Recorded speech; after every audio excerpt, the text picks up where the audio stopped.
I like to ask people some regional history questions.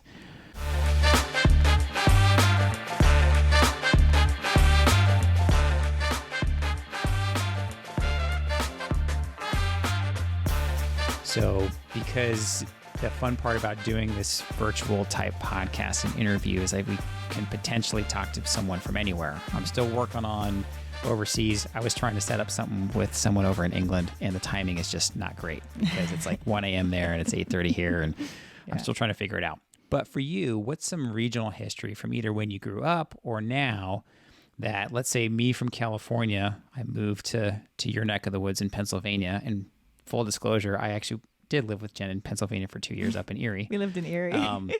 But what's some regional history that you remember growing up that a lot of, non-PA types might not have ever heard of? These two left a big impression on me in my youth. I'd say one of the more iconic landmarks in my home area is the Horseshoe Curve National Historic Landmark. For any of your listeners who haven't been there or seen an image of it, I encourage them to Google image search it because it's really a sight to behold. In the 1850s, as the Pennsylvania Railroad was trying to connect the East and West, they confronted the natural barrier of the Allegheny Mountains. And this was long before, the Transcontinental Railroad, and long before railroads confronted the Rocky Mountains, they had to confront this big barrier here in west central Pennsylvania. And so they did not yet have the ability to build a bridge across this large valley, nor could they tunnel their way through it because it was just too thick, and they were afraid that the tunnel wouldn't be able to hold up the weight of the mountain. And so what they did is that they built a horseshoe-shaped terrace that goes east and west, that serves as a major rail artery to this very day. And it was constructed by about 350 Irish immigrants who were fairly fresh off the boat from the potato famine.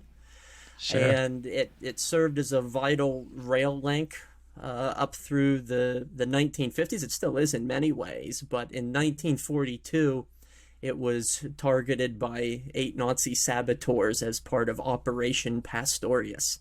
And so that's some really interesting local intrigue.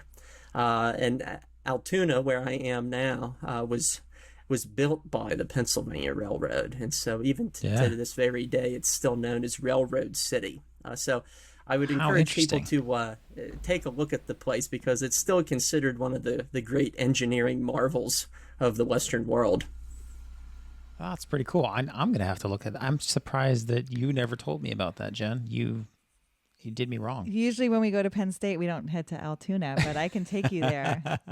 We'll be there in September for a game. Yeah, we're going out to September for a game. Yeah, so if you want to see Altoona, I've been to Altoona many times as canning, when you used to take the cans around and get money for Thon. So Thon, for anyone who doesn't know, Penn State Dance Marathon is one of the biggest run student philanthropies in the nation. And most of the money is raised by the students. They go around and collect money. And I was Navy ROTC at the time. So we went to Altoona. You go door to door. I think people in the greater Penn State areas expect it of Penn State students. Sure. And so I've been to Altoona many times. You have a great mall. Do you still have that mall? It's not what it was, but it's still there, as is the case at most malls. Yeah, that's another historical conversation to have. There you go. That's a great way to put it. That's a great way to put it. Yeah. You mentioned 2, so that was 1. Another one, and this was one of my first introductions, not only to history, but to the idea of reenacting, of people who apparel themselves in the past. There's also a Revolutionary War fort, a reconstruction of one in the area that is called Fort Roberdeau, which oversaw lead mining operations for the Continental Army for 2 years of the conflict. And so that was where I first saw a musket being fired. That's where I first saw reenactors. And that was really one of the first times that I experienced history with an immersive quality. So that was another really interesting one. That's pretty neat. cool. So when you reenact, who do you dress up as? Yeah, that's a good question. Well, my grandfather, whose house I live in right now, he served in the 4th Infantry Division during World War II, and so he was among the troops to land on Utah Beach on D-Day. Oh, wow. And Holy cow. when I went to World War II reenactments, I thought, man, this is really underrepresented. Like, everyone's dressed up as a paratrooper. You know, not everybody was a paratrooper in World War II. And so, I do it in part to bring the stories of he and his comrades to life and to share some long neglected stories as such. That's awesome. Yeah. Yeah, my grandfather was in World War II. He was Unit 3, the Spearheads. He was D-Day +3, and he drove a tank. He was in the Battle of the Bulge and the Battle of Cologne. Well, was that your Italian? Yeah.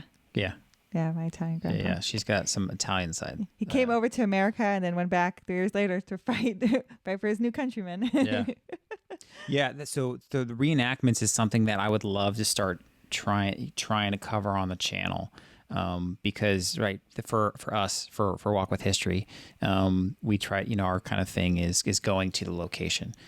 So I would love to be able to do that, because especially being where we are now, and shoot, even up in your neck of the woods, there's plenty of battlefiels all over the place where there's going to be reenactments, so talk about, it's perfect for video.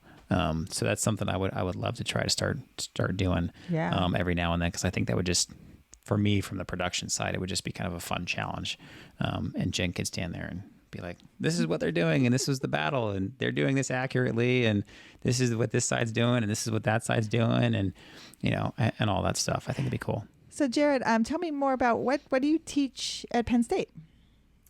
I teach a variety of U.S. history courses. They consist of Pennsylvania history, U.S. history survey courses, and as is the case in high school, you do one section that goes up to the Civil War, and you do another subsequent section that looks at everything since the Civil War.